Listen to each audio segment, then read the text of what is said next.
So I have a little story to tell. Now, when I was growing up, my mother always told me that she was very important, and so was my father. They're very important people, especially in Africa. And my mother said to me, because she was a bank teller, she was talking about one day, Jesse Jackson used to come into the bank all the time, him and his wife, and they would cash checks and do all types of business for the Rainbow Push Coalition. One time, Jesse Jackson's wife came in and she did not bring her husband, and she was not on the account. So my mother explained to Jesse Jackson's wife that she did not know who she was because she did not have ID, and two, she was not on the account. And of course, you know, the ensuing words were, "Do you know who I am?"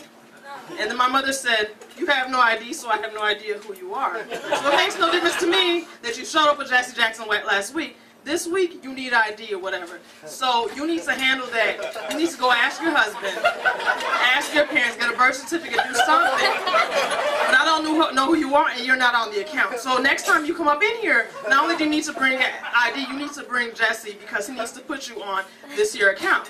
So the lady goes again, "Do you know who I am? Do you know what I can do to you because you're like a bank teller?" My mother said, "You know who I am?" And then Jesse Jackson's wife says to her, "Who are you?"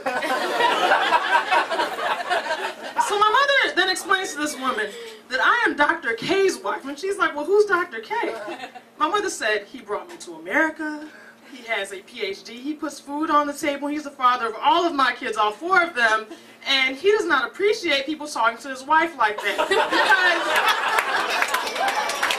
I don't care if you're Jesse's wife, but Jesse always brings his ID. So what you need to do is go home, get your ID, and you can come back and maybe we can do business. But until then, you need to walk out. You know, just get out.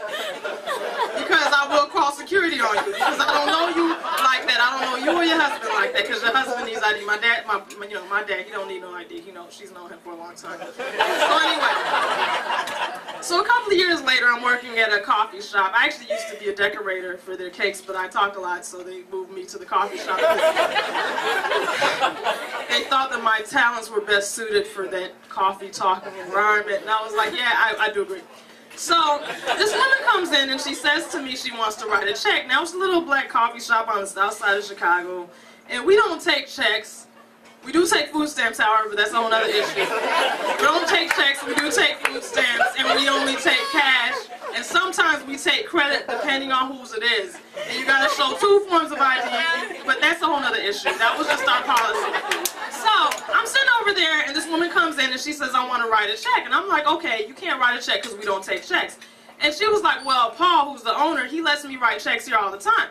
And I was like, "Let me tell you something. I don't know about what you and Paul do and what you all do that makes him think that it's okay for you to write checks up in here. But all I know is Paul isn't here right now, and I don't take no checks. So what you need to do is you need to go down the street, you need to get yourself some cash, and we can sell cakes and we can do business all up in here." And she says to me, "Do you know who I am?" And I was like, "Oh my goodness, because I'm famous. Everyone knows who I am." I said, "Who are you?" She says, "Well, I'm the bishop's wife," because there was a church down the street, very big congregation. I had seen her before. She was very important in her own little world. But I don't go to church, so she's not important in mine. So she says to me, "I write checks to Paul all the time. Paul takes my checks." And I say to her, "I could care less how many checks Paul takes. All I know is I'm not about to lose my job over here in this little coffee shop. I'm acting like I'm paying real bills over you and your check or whatever." And she's like, "No, you don't talk to me like that. I'm going to tell my husband about you and all this other stuff." I said, "Baby, do you know who I am?" And then she asked me, she says, "Who are you? Are you Paul's daughter?" Because I look like the rest of the family. I think that's why they hired me. We all had like big brown eyes and stuff. But anyway, so I said, "Do you know who I am?" And she says, "Who are you?" I said, "I'm Dr. K's daughter. He has a PhD. He puts food on the table. He pays my car note. He's the reason that I've never worried about money in my life."